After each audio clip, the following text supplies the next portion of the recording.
दार्ष्टान्तिक में क्या मतलब हुआ? ब्रह्म हुआ ना, मिट्टी के स्थान में ब्रह्म हुआ, और घट के स्थान पे कौन हुआ? जीव।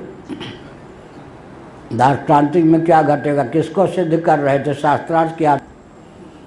सत्कार्यवाद, कार्योत्पत्ति के पूर्व ही कारण में कार्य की विद्यमानता रहती है। अब कार्य को कहाँ से लेंगे? पार्थिव प्रपंच से लेकर के महत्त्व तक दार्ष्टान्तिक में लेंगे या नहीं? कहाँ से कहाँ तक?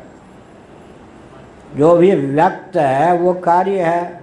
अभिव्यक्ति कार्य का लिंग है, प्रयोजक है या नहीं? पार्थिव प्रपंच से लेकर महत्तत्व पर्यंत जो व्यक्त है वही तो दार्ष्टान्तिक में कार्य हुआ ना। कारण कौन हुआ? मयाध्यक्षेण प्रकृति श्रूयते सचराचरम हेतुनानेन कौन्तेय जगत् विपरिवर्तते मम योनिर्महद् ब्रह्म तस्मिन् गर्भे दधाम्यहम्। माया शक्ति से युक्त जो है ब्रह्म वो कारण हो गया। मायोपाधिक चिद्धातु मिट्टी के स्थान पर, और घट के स्थान पर क्या? घट के स्थान पर कौन हो गया? पूरा जगत। ऐसा। लेकिन वहाँ और यहाँ में थोड़ा अंतर है। क्या? वहाँ तो है कि पिंडावस्था टूटे बिना घट की प्राप्ति नहीं होगी, और यहाँ है कि जल विद्यमान रह करके घट को, ये पृथ्वी को बना देगा। यहाँ अंतर है। क्या? यहाँ गुण में वृद्धि होगी और कार्यांतर की उत्पत्ति हो जाएगी। और जो दृष्टांत दिया मृद घट का, क्या उसमें पूर्व, तो उसका मतलब है कि बहुत सूक्ष्म दृष्टि से फिर देखना होगा दृष्टांत और दार्ष्टान्तिक में तालमेल बैठाने के लिए, कि मान लीजिए हम वेदांत प्रस्थान के अनुसार तस्मादात्मना आकाश संभूतः कहते हैं, तो माया शक्ति से उपहित मायोपाधिक जो सबीज ब्रह्म, सबल ब्रह्म या ईश्वर संज्ञा को प्राप्त ब्रह्म है, तटस्थ लक्षण लक्षित ब्रह्म है, उससे सर्वप्रथम आकाश उत्पन्न होगा। ये आकाश उत्पन्न होगा तो आत्मा ब्रह्म या मायोपाधिक ईश्वर और आकाश के बीच की जो घाटी है वो जरूर रही होगी, जो आजकल दिखती नहीं है। जैसे आकाश हो, जैसे घट बन जाने पर उसकी पूर्वावस्था कौन कौन है? कपालद्वय या पिंड चूर्ण आदि का आदर्शन होता है। इसी प्रकार ब्रह्म जो आकाश बनता है, या ब्रह्म से जो आकाश की उत्पत्ति होती है, क्या? या मायोपाधिक ईश्वर से जो आकाश की उत्पत्ति होती है, बीच में जो प्रोसेस या प्रक्रिया है, वो प्रक्रिया का दर्शन क्यों नहीं होता? क्योंकि घट बन जाने पर बीच की जो घाटी है उसका दर्शन हो जाता है। ठीक है, सूक्ष्म बात हो गई ना। ऐसे आकाश के बाद वायु को बनना है। अब आकाश के बाद वायु तक, आकाश को वायु तक पहुंचने में आकाश भी रह गया, यहाँ इतना विलक्षण आकाश भी रह गया और वायु भी बन गया। लेकिन यहाँ इतने अंश में कि आकाश से वायु तक पहुंचने के लिए आकाश को जो घाटी पार करनी पड़ी, जैसे पिंड को मिट्टी तक, घट तक पहुंचने के लिए जो घाटी पार करनी पड़ी, वो अब दृष्टिगोचर नहीं है। वो तो केवल कुम्हार को मालूम है। ऐसे परमात्मा को मालूम है कि उसने आकाश को जो वायु का रूप दिया, बीच में प्रोसेस, मेथड, विधा, घाटी जो बना दी, उसने क्या किया? उस घाटी का उसे दर्शन नहीं हुआ। हम लोगों कहाँ होता है? आकाश के बाद सीधे वायु, वायु के बाद तेज, यहाँ पर है। तो परिणामवाद को लेकर कह रहे हैं यहाँ भी क्या, कि सत्कार्यवाद, सांख्यवादी नहीं है शंकराचार्य, लेकिन सांख्यों का आलंबन लेकर, सांख्य सिद्धांत का आलंबन लेकर हम सत्कार्यवाद की सिद्धि कर देंगे। जब इतनी सहिष्णुता बौद्धों को आ जाएगी शास्त्रार्थ की दृष्टि से, तब हम फिर अनिर्वचनीय कार्य की उत्पत्ति को सिद्ध करेंगे। अभी तो बहुत दूर है दिल्ली।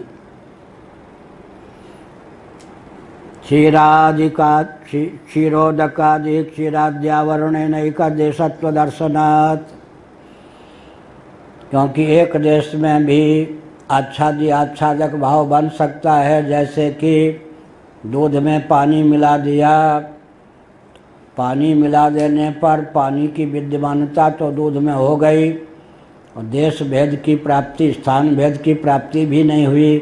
तथापि दुग्ध का दर्शन तो होता है, पानी का दर्शन नहीं होता। तो इसका मतलब वो दूध ही आवरण का काम कर गया। क्या दूध किसका काम किया? आवरण का। किसका आच्छादक बन गया दूध? नीर का। क्षीर जो है नीर का आवरक बन गया, आच्छादक बन गया। घटादि कार्य कपाल चूर्णाद्यवयवानाम अंतर्भावाद अनावरणत्वमिति चेत। अब फिर पूर्व पक्ष भी क्यों मानेगा जल्दी? सर्वथा जब वो हाथ खड़ा कर देगा तब मान लो कि जैसे विद्याचरण शुक्ल आदि को बचाने में जो अंगरक्षक थे, सबने हाथ खड़ा कर दिया कि अब तो मुझे ही मरना है, आपको बचा नहीं सकते, सब गोली समाप्त। ये आतंकवादियों नक्सलवादियों के सामने ऐसे ही जब तक पूर्व पक्ष पूरा हाथ न खड़ा कर दे कि हमारे सब दाव पेंच अस्त्र शस्त्र आपके सामने निरस्त हो गए, अब हम समर्पित हैं, मतलब आपके सिद्धांत को मानते हैं। अभी तक एक घाटी पर विजय प्राप्त की है शास्त्रार्थी ने, क्या कि असत कारण नहीं है, कारण सत है। इतनी सहिष्णुता आ गई शास्त्रार्थ में। यहाँ वहाँ पूरे बौद्धों की बात छोड़ दीजिए। अब उसको ये सहिष्णुता दिलानी है कि कारण में कार्योत्पत्ति के पूर्व भी कार्य की विद्यमानता रहती है, या इस पर शास्त्र चला।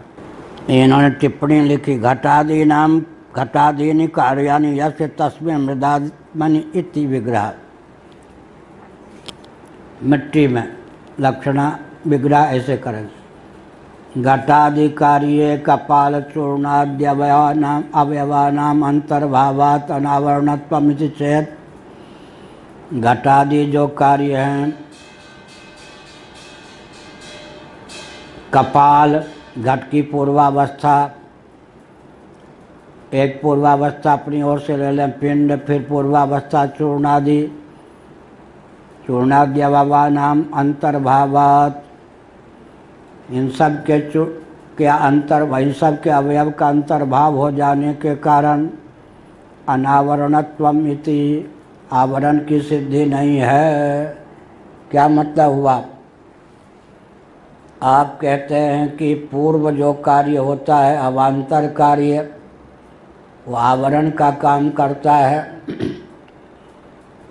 अर्थात उत्तर कार्य चरम कार्य जब तक घट उत्पन्न न हो जाए तब तक वो आवरण का काम किया है या नहीं?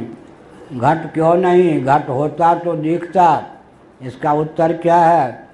घटोत्पत्ति की पूर्वावस्था ही घट के आवरण में हेतु है। घट तो इस समय भी विद्यमान है। क्या कठिन काम है?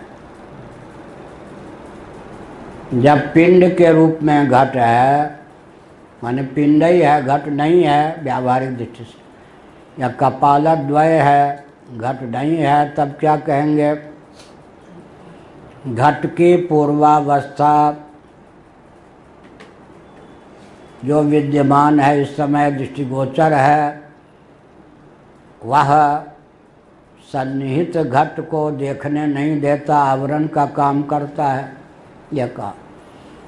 इस पर कहता है पूर्व पक्ष यह बात भी ठीक नहीं, क्योंकि घट जब बनता है, कोई भी अवान्तर कार्य जब उत्तर कार्य का रूप धारण करता है, तो अवान्तर कार्य का टोटली पूर्ण नाश नहीं होता, बल्कि उसके जो अवयव होते हैं उत्तर कार्य में जाकर सन्निहित हो जाते हैं। ऐसा अगर कहें कि चूर्ण के अवयव किस में, पिंड में, पिंड के अवयव समा गए किसमें, कपालद्वय में, कपालद्वय के अवयव समा गए घट में, तो आवरण कैसे होंगे पूर्व पूर्व? इसका उत्तर यह है कि भाई मिट्टी के अवयव कहोगे या कपाल के अवयव, पिंड के अवयव, चूर्ण के अवयव? अवयव किसके रहेंगे? मिट्टी के। मिट्टी के अवयव जहाँ बोलना चाहिए वहाँ तुम कहते हो पूर्व पूर्व कार्य के अवयव। पूर्व पूर्व कार्य के अवयव नहीं, पूर्व पूर्व कार्य जब तक पूर्व कार्य की विद्यमानता रहती है तब तक संभावित उत्तर कार्य उसमें विद्यमान होने पर भी क्या दृष्टिगोचर नहीं होता। अब अगर कोई मछली या हंस दूध में पानी को मिला दिया, दूध को चट कर ले, तब पानी का निरावरण दर्शन होगा या नहीं? तो दूध का तिरोधान अगर कोई किसी विधा से, यांत्रिक मांत्रिक विधा से कर ले, तांत्रिक विधा से, तब आच्छादक आवारक जो था उसका तिरोधान हो जाएगा। मछली भी क्या करती है, एक को पीकर दूसरे को छोड़ देती है। हंस भी क्या करता है, दूध को पी लेगा, तो दूध और पानी मिला हुआ है, दूध को पी लेगा तो किसको छोड़ देगा? अच्छा, किसको छोड़ देगा? पानी को। पानी को छोड़ देगा तो दूध का तिरोधान कर दिया मछली किसने? हंस ने। हंस ने दूध का तिरोधान कर दिया तो निरावरण रूप से जल की प्रतीति होने लग गई।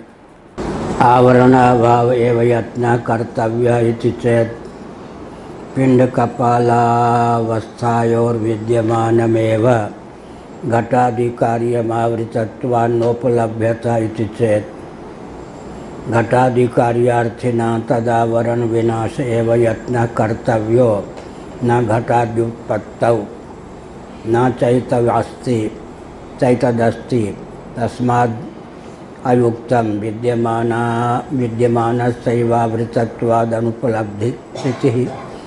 अनुपलब्धिरिति चेत् न अनियमात्। आवरण के अभाव के लिए ही यत्न करना चाहिए, कोई अन्य प्रकार का यत्न नहीं करना चाहिए। इसका अर्थ है कि घट आवृत है तो आवरण भंग का प्रयत्न अपेक्षित है।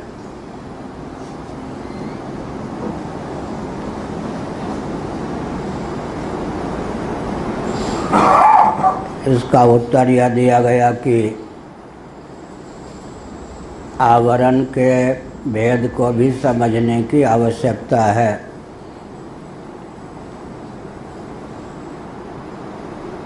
कहीं अंधकार घटादि के स्फूर्ति में प्रतिबंधक होता है,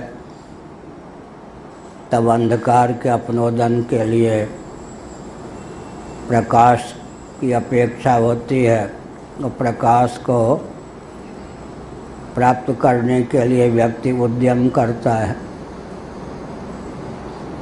कहीं कहीं प्रकाश होने पर भी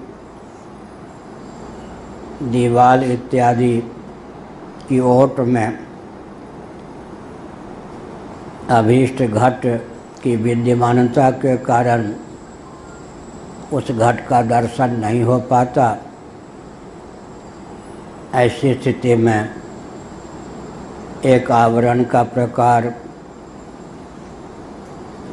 स्थानांतर में वस्तु की स्थिति भी है, अवरोधक वहाँ दीवाल है, लेकिन ये सब बाह्य आवरण है। अभ्यंतर आवरण को लेकर शंकराचार्य जी महाभाग ने कहा कि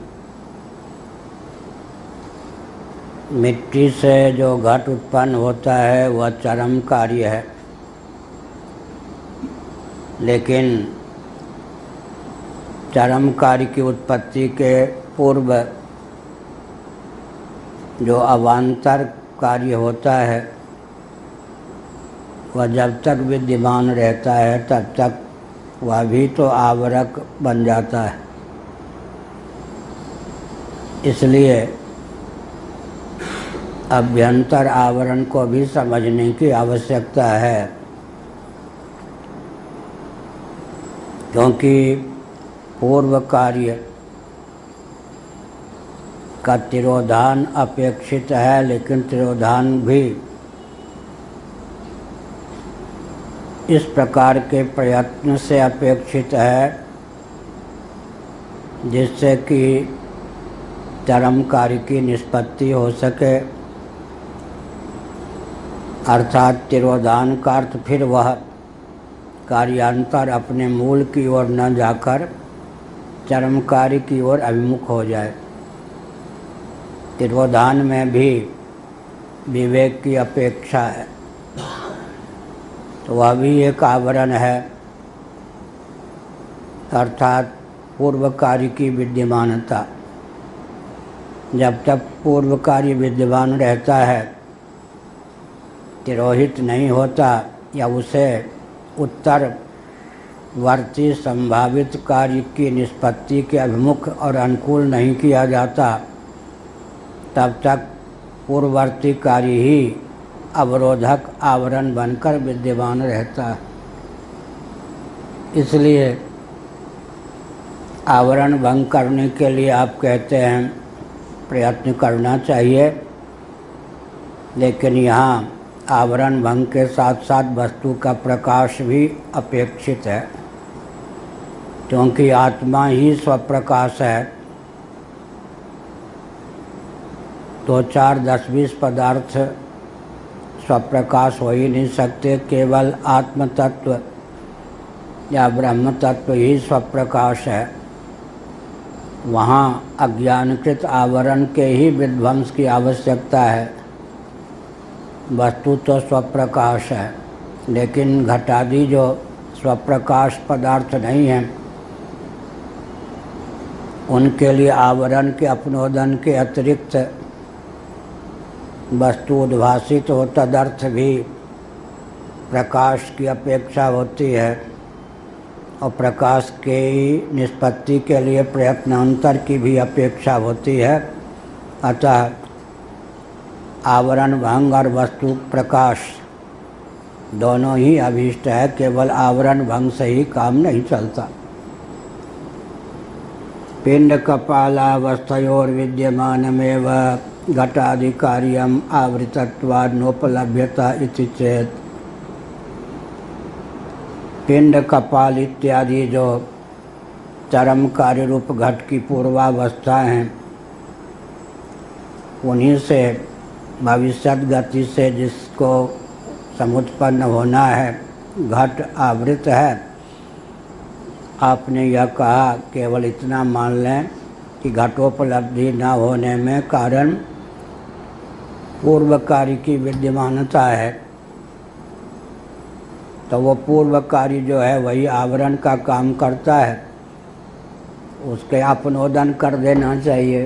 पिंडावस्था को तोड़ दें, कपालावस्था को तोड़ दें तो काम बनेगा क्या?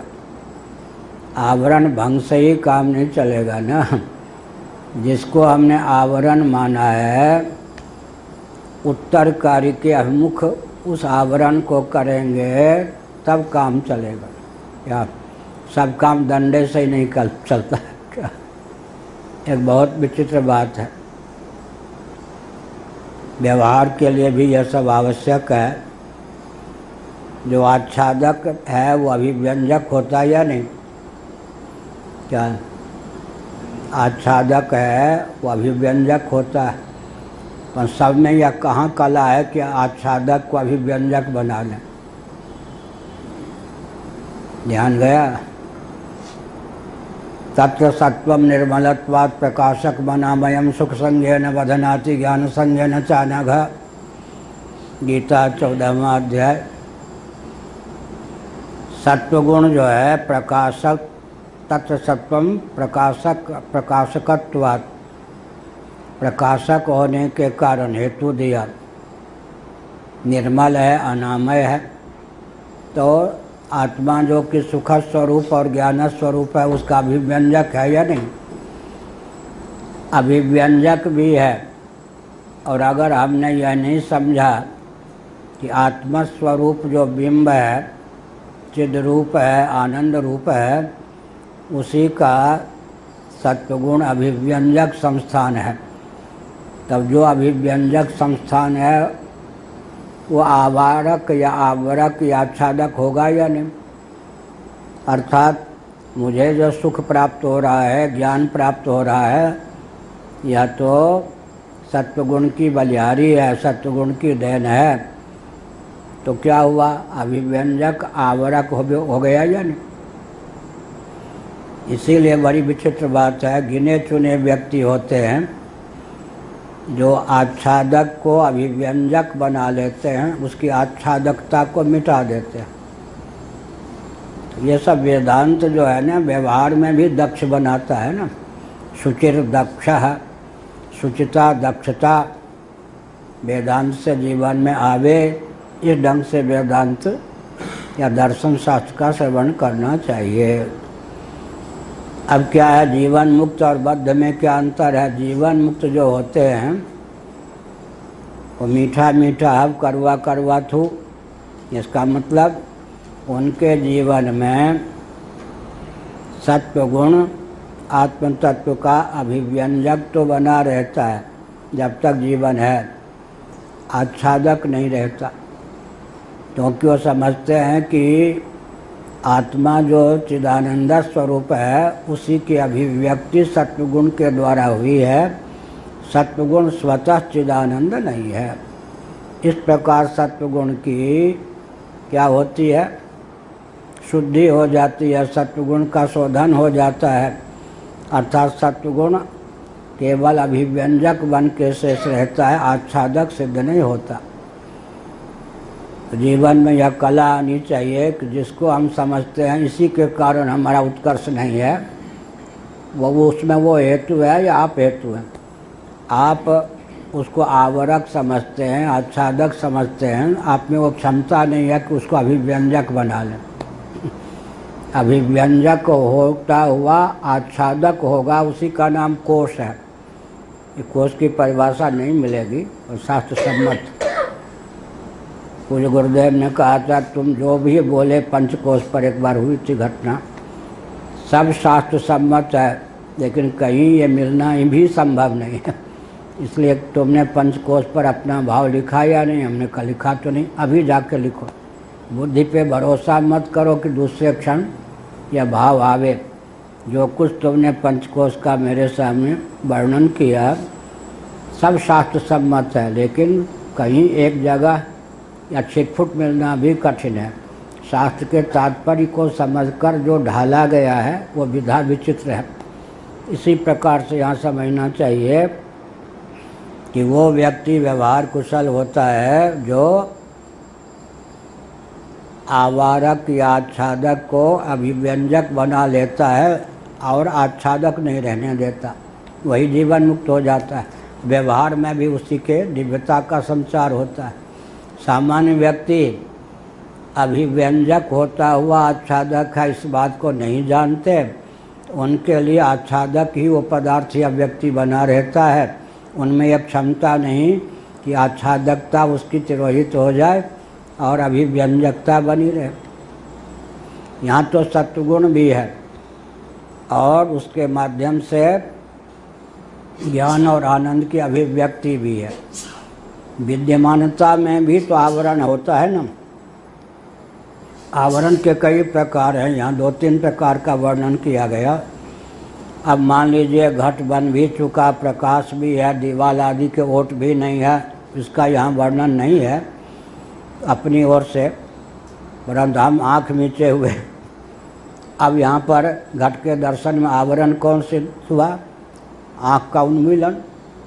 बाहर तो कोई आवरण नहीं है क्योंकि घट बन चुका है, इसलिए घट की पूर्वावस्था उसका आवरण नहीं है। कोई दीवाल आदि के ओट भी नहीं है, अंधकार भी नहीं है। अब अगर घट का दर्शन नहीं हो रहा है तो आवरण कौन है, किसका आवरण है? नेत्र का उन्मीलन। आप नेत्र को खोलोगे तब तो, नेत्र खोलोगे ही नहीं तो घट की विद्यमानता होने पर भी, या कोई मान लीजिए प्रज्ञा चक्षु है, सूरदास है, अब उसके लिए घट जो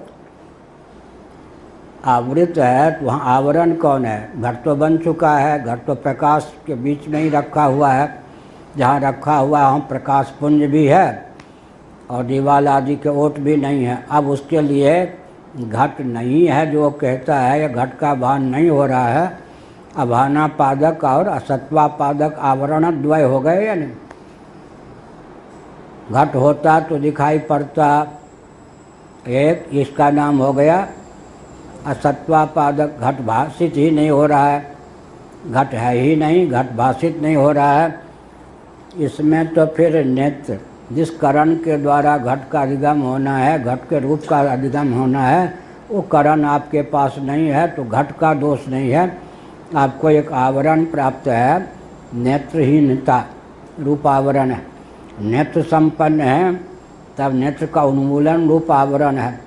तो अपनी ओर से भी आवरण क्या है, इस पर विशद बृहद विवेचन की आवश्यकता है। यहाँ तो वानगी के रूप में मुख्य आवरण का नाम लिया गया। मुख्य आवरण में इधर ध्यान ही नहीं जाता कि किसी भी चरम कार्य की पूर्वावस्था भी जब तक विद्यमान है तब तक आवरण है। लेकिन पूर्व पक्ष ने कहा ठीक है, पिंड का तिरोधान कर दो, आवरण भंग हो गया। तो शंकराचार्य ने कहा इससे क्या काम चलेगा? अरे पिंड का तिरोधान होना चाहिए, लेकिन किस प्रकार का तिरोधान होना चाहिए? पिंड को भविष्यत कार्य की ओर उन्मुख करके उधर ऐसे कर देंगे क्या? तिरोधान से ही काम नहीं चलेगा ना, अभिमुखता भी चाहिए ना, ताकि वो फिर अग्रिम कार्य का रूप धारण कर सके। इसलिए केवल आवरण भंग से भी काम नहीं चलता।